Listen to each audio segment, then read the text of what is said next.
Sir, sino po sila, sir? I'm Harry Lim. Okay, Boss Harry, anong auto itong dala natin, Boss? I have Toyota Revo year 2002 SRJ. SRJ. Okay, Boss, ito may tema ba yung Revo natin, Boss Harry? More in instance lang kasi naka-air suspension. Naka-air tayo kasi. Yeah. Ito ang pogi na itong Revo na ito, di Boss? Tagal ko na minamatyagan itong mga ka-auto. Gusto ko at least nakilala natin. Boss Harry, syempre, very curious yung mga ka-auto natin. Paano ba kayo nahilig sa pag-kotse, Boss? Sige po. Actually, high school pa lang, mahilig na talaga ako sa kotse. Pag umaatin ako ng transport show, kung nakakita ko ng mga build, ganyan. Then, napunta ako sa toys. So, medyo nawala ako sa kotse. Okay. Then, lately, nung nagkaroon ng konting accident, so, ito siya actually. So, ang ginawa ko, nag-promise ako sa kanya na i-rebuild ko siya. Ooh. So, nung una talaga, stuck lang siya. Then, naka-sound setup lang ako. Then, nung may nangyari ng accident, sinabi ko sa kanya na huwag siya mag-alala, hindi ko siya ibebenta. I-rebuild ko siya. Then, yun. So, I did my best kung ano yung pwede kong isalpak, or suspension, mag, setup. So lahat ng kaya kong isalpak sa kanya, gagawin ko para lang, alam mo yun. Talagang pang MMA kido, Boss Harry. So, usap tayo dyan, Boss, mamaya. Boss Harry, syempre di sa auto culture, okay lang po ba check natin interior, exterior, engine bay, okay lang, Boss? Sure, okay lang. Pwede. So, tara. Tough long battery. Tough and long battery.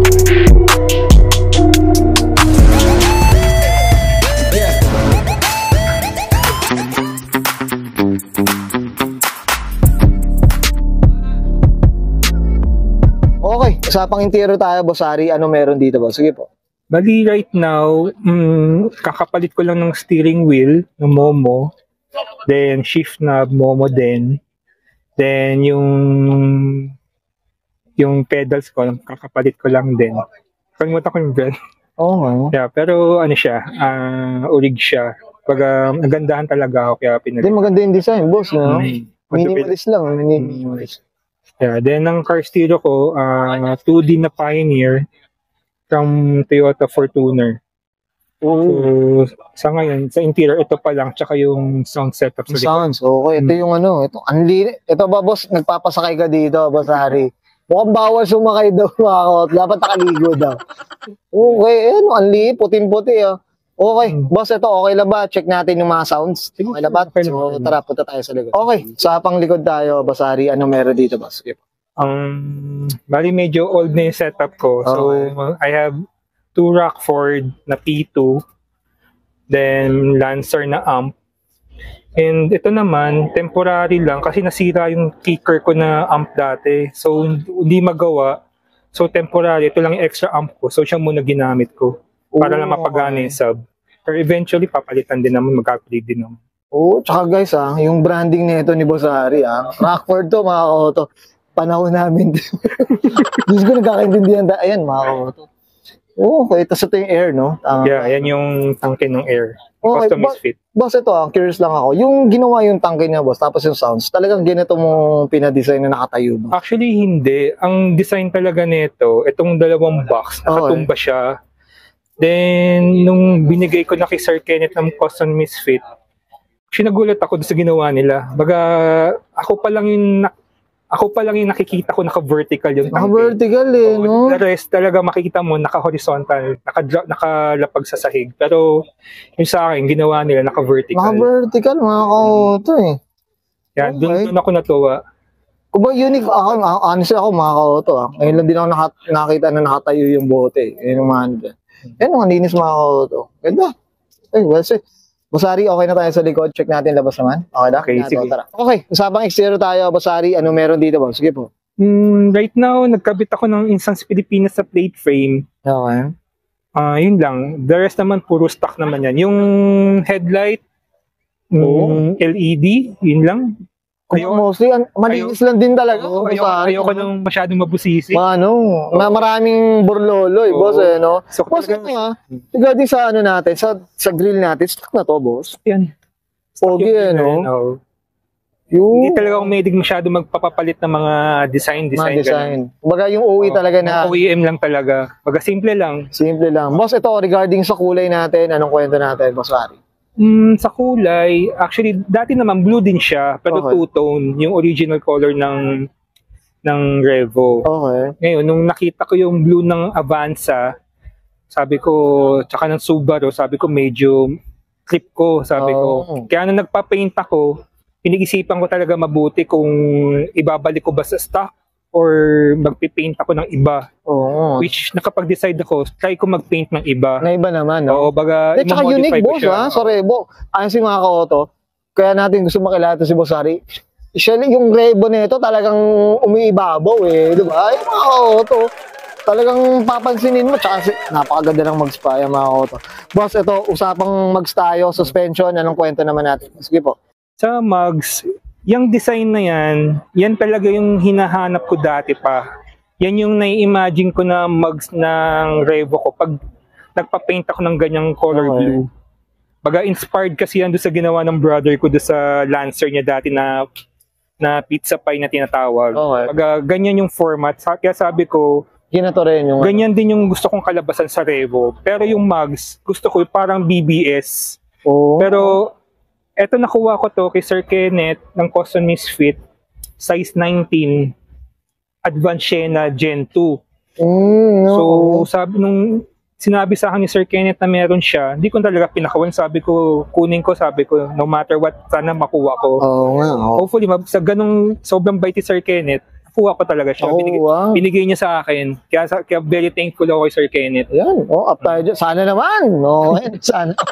Okay. Boss Harry, ano pala, anong size pala? Size 19 siya. Size 19. Yeah, Advanced Sienna Gen 2 yung ano niya, yung model niya. Then, yung gulong natin. yung gulong niya, 35 series. 35 series. Yeah. So, bong pogi lang talaga. Talagang takbong pogi, mga ka-auto. Pero ang pogi na ito. So, type ko rin din kasi mga auto.